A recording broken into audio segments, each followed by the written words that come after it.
बटुक एक साफ सुथरा और समझदार भालू था जो जंगल के पास रहने वाले बच्चों का अच्छा दोस्त था। वो रोज सुबह नहाकर तरोताजा महसूस करता था।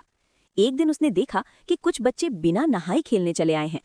खेलते समय उन्हें खुजली और बदबू की परेशानी होने लगी। बटुक ने बच्चों को पास बुलाया और प्यार से समझाया।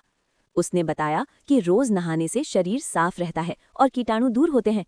नहाने से हम तरोताजा रहते हैं और बीमारियां भी कम होती हैं। बच्चों ने उसकी बात मानी और रोज नहाने का वादा किया। कुछ ही दिनों में वे ज्यादा खुश और स्वस्थ दिखने लगे। बटुक मुस्कुराया और अच्छी आदत की तारीफ की। नैतिक, रोज नहाना स्वास्थ्य और स्वच्छता के लिए बहुत जरूरी है।